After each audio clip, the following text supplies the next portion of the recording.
Welcome to the AFN Sports Arena with Jancy and Tori. I'm Jancy Ellis, joined here in the AFN Okinawa studio by Air Force Staff Sergeant Tori Cusimano. Hello! Oh my goodness. Just one fan today. Mrs. Doubtfire, Interesting. that's all you need. Yeah. What's up? How you feeling today? I'm feeling great. I'm feeling good. I'm glad high school football season's underway. I'm glad the NFL season's about to be underway, and we're coming to the home stretch here with baseball season as well. So lots of stuff going on in the sports world. What a time to be alive. Well, once again, we are excited to be joined by the one and only Dave Ornauer. Where in the world is Dave this morning? I am on Soul Patrol. How are you liking it out there, Dave? Yeah, it's a little cooler than I imagined it would be. It's kind of like Okinawa in January. I love it. Well, no, not really. It's in the 60s right now, which is kind of unusual. Well, it's still nice and warm here, so when you come on back, yeah, you'll still have your heat. Wrap you up like a warm blanket. Football season gets underway in Korea starting tomorrow. Seoul American down in Daegu. We'll be getting a chance to see them play. Exciting. Well, we're happy to be graced with your insight once again. Let's talk about the Kubasaki Dragons. For those of you that don't know, Kubasaki High School is located on Camp Foster Marine Base and has a rich history here on island. They are competitive year after year. However, last season broke their streak of 5 straight Far East Division I title game berths. What is Coach Fred Bales working with this season? He's working with a youngish team that is still in the building phase, and they took their lumps last week at Yokosuka Naval Base against Kinnick High School, which has had kind of a checkered history against teams from Okinawa when they play on Okinawa. But this last week, a 34-0 victory, a romp by the Red Devils over Kubasaki, indicates that maybe things might be a bit different this year on the upside for the Red Devils. The Dragons certainly continue to be in building phase. And they did show some good promise. They have a young a junior quarterback, Skylar Klimek, who really was a bright spot for the Dragons in last week's game. They were not able, they did knock on the door a couple of times. 34-0 sounds like it was, just a drubbing, but no. Kubasaki did have its chances, particularly in the second half. Klimek went 8 for 25 for 93 yards, and his favorite target, Juan Guerrero, 5 catches for 71 yards. And when he did get open, he showed some good speed. That's not bad at all. That's more passing offense than we saw out of Kadena last week, that's for sure. Well, when things are going so well in the running game, why throw? Exactly. Yeah, you're right. Why fix what isn't broken? And now this is Coach Fred Bales' 13th season. He has an overall record of 44-33, 2 D1 titles in 2005 and 13. Tell us a little bit about Coach Bales. This is a guy who lives, breathes, eats, and sleeps football. And on the side, he's a solid musician. He does play that bass guitar, and But football-wise, this is a guy who's been in the business for more than 40 years. Grew up playing the game. Has sent some of his players from back in his days in Panama to the NFL. Wow. And he came to Okinawa in 2000. Is definitely an offensive mind. He does like to call the offensive signals. Favors a spread attack. Favors the passing game. Does try to run the ball when he can. If there's anybody who can put the program back on a winning keel, it's him. Awesome. Kubasaki has 11 returning seniors, 6 starters, and that may sound like quite a bit for out here, but only 39 players on the roster this year compared to as many as 65 in recent years. David, explain to us how that can really hurt the team, having so few players come out. A lack of depth. You're an injury or 3 away from being a decided ordinary team. When you don't have people who can back and fill positions, especially key ones. When you're talking 11 men trying to move the ball down the field, all positions are key. I don't mean to favor one position over another, but if you cannot plug in somebody who can is capable and can do the job, then you're in trouble. Where do you think that lack of depth hurts him the most, Dave? Because we talked about the quarterback's stats from last week, 93 yards through the air, but as a team, they were outgained 383 to 51, so they must have had some struggles in the running game. Certainly in the interior. They were negative 42 yards on 16 rushing attempts. Ouch. Mm-hmm. Yeah, that can be a bit of an issue. So that clearly demonstrated to me that Kinnick has the depth and experience in the interior, mm-hmm. And Kubasaki, clearly did not. It's going to take a game or three for them to hit some kind of stride. The big test, of course, will be Friday when Kubasaki visits Kadena. Kadena being the Pacific record holder with 5 Division I championships, and of course they're coming off those 4 state appearances in the D1 championship game. Mm-hmm.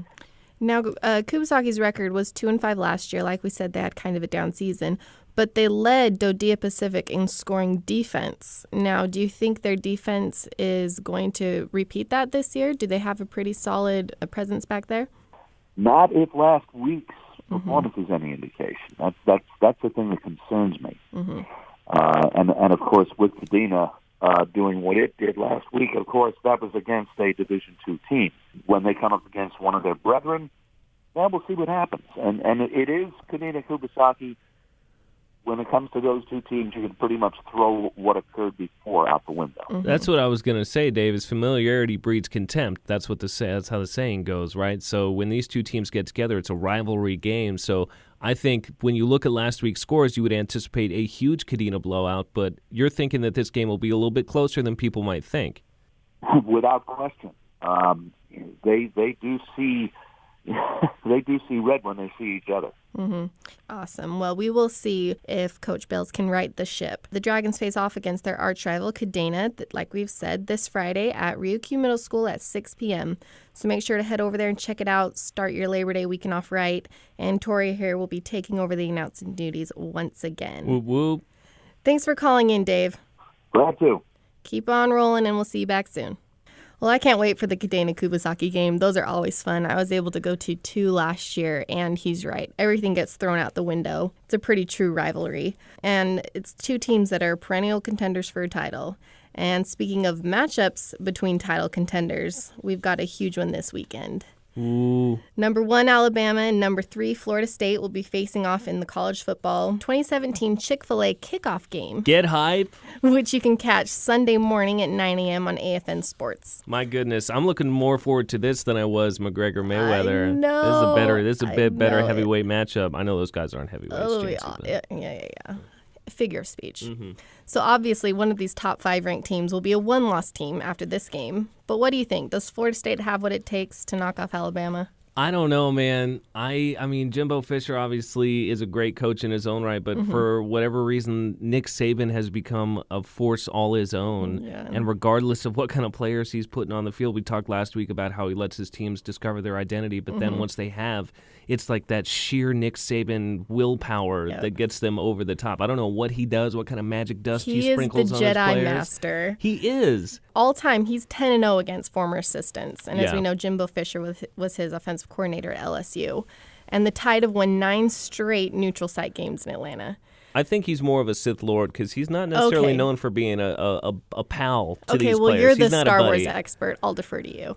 Okay, well, FSU actually has a secret weapon in Derwin James. Have you heard about this guy? He's playing a little defense for those cats, Oh, huh? yeah. So he's a 6'3", 211-pound safety, but they say he can line up pretty much anywhere on the field. And the danger in that is that Alabama can't truly account for him ahead of time. He was quoted as saying, I could be in the back, I could be on the line, I could be in the middle, I could be anywhere. And that's dangerous. As a defensive coordinator, that's exactly what you want out of your players because you can do so much. You can vary up your blitz packages. You can blitz the safety and drop a D lineman back into coverage, which confuses young quarterbacks into throwing those quick slant interceptions and things of that nature. And as an offensive coordinator, that's the kind of thing that keeps you up at night because every play is designed to account for every defensive player. And when you can't account for one, it just screws up your whole game plan. Exactly. Matchups are becoming more important in today's game because offenses are evolving. So Jimbo Fisher really likes to recruit these versatile players, and these big body guys that can adjust positions to accommodate these opposing offensive players is huge. At FSU, they call it the star position. It can be called different things. In my high school, it was called the hawk. Right, or the joker or whatever. It's just a hybrid position. And the first one that did this was LaMarcus Joyner back in 2013, and then Jalen Ramsey. And so they've been doing this for a while, but they think this guy is just on another level. And what also gives the Seminoles an even bigger advantage is that James has only played in 15 career games with 10 total starts.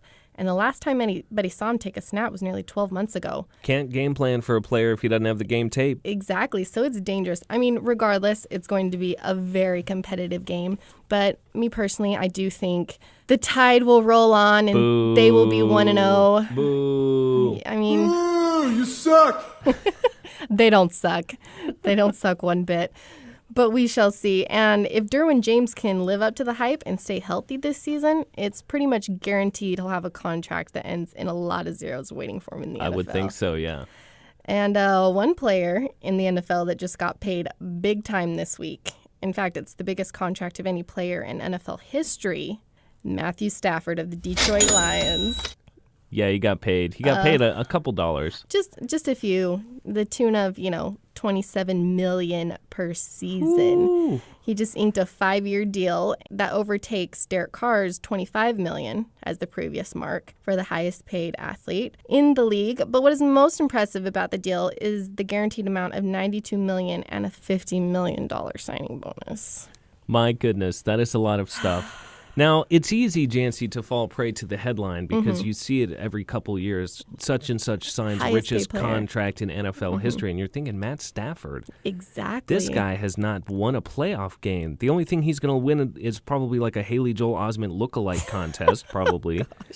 But when you look at the stats, well, first of all, you have to take a look at the history of the rich contracts because he's not the first quarterback to be signed to the richest contract in NFL history. In fact, the past 4 years, you mentioned Derek Carr. It's definitely the trend. The year before that, it was Andrew Luck. The year before that, it was Aaron Rodgers. So it's a little sensationalism on the part of the sports journalists in their headlines. It is. And it's the growing trend. It's inflation, if you will. The amount of money circulating through the NFL and the importance of a franchise quarterback, and especially since collegiate quarterbacks are not developing in the way that the NFL needs them to be. No. Every couple years, we'll see an NFL-ready talent coming out of NCAA.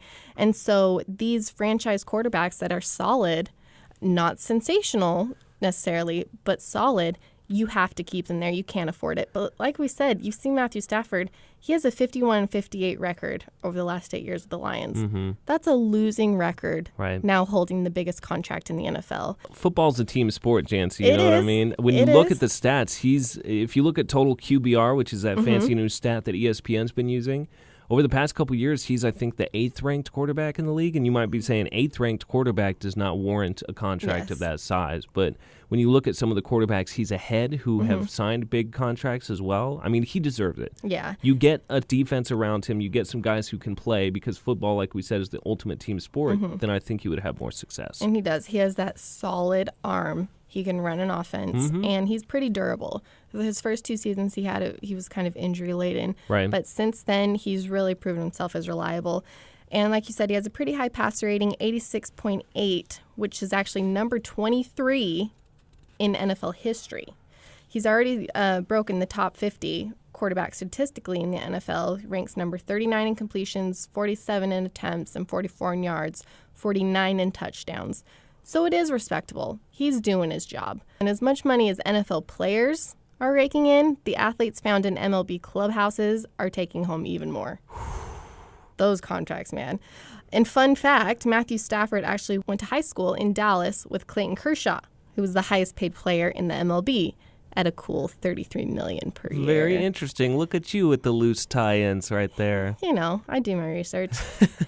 And speaking of the LA Dodgers, what do you think? Does anyone have a chance of getting in their way? There's nobody. There's nobody, Jancy. The only thing that is going to stop the Dodgers this year are the Dodgers. If they have some kind of implosion in the clubhouse or if a bunch of guys start getting injured or something like that, This is one of the most complete, well-rounded teams I've ever seen, and I think that the MLB has ever seen. With the addition of Yu Darvish now, they have ridiculous depth in their starting pitching. Their relief pitching has come up, and they signed a couple guys there at the trade deadline as well that helped bolster that. And then they keep finding guys that get hot at the right times that put the team on their back. Puig's been hot this year, obviously. Bellinger, Turner, all these guys have been getting the hits when they count most. We've been saying since we started this podcast, the Dodgers, all the hype, they say they're the best team we've seen ever in recent years, and we kept saying, oh, that's maybe a little too early to put the crown on them already, but it's getting to be about crunch time now, it's looking there. But one thing I'm intrigued by right now in the league is the Red Sox and Yankees series about to kick off. You want to talk about all-time great rivalries ever. Oh, yeah. The best. And this season it's lined up perfectly. They're 1-2 in the AL East, and the Red Sox are only a few games up on the Bronx Bombers.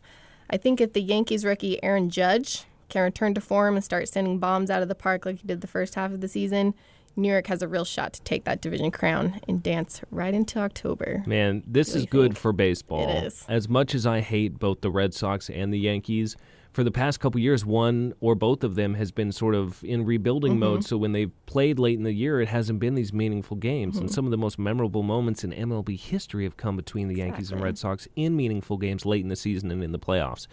So it's good to get everyone excited again, and as much as I hate to say it, I'm happy to see these two teams on top. Now, Aaron Judge definitely does play a big part in that Yankees offense. I think when they had that big scrum a couple of days ago with the Tigers and their Gary Sanchez got mixed up and he got suspended and they had a bunch. It feels like it kind of lit a fire in the Yankees. So we'll see how much that carries them through the end of the year, but there's nothing to unify a dugout like a good fight. I'm telling you, I don't know what the deal is at the MLB. They do love their fighting. Yeah, so we'll see. Like I said, I'm real excited for the Red Sox-Yankees series coming up.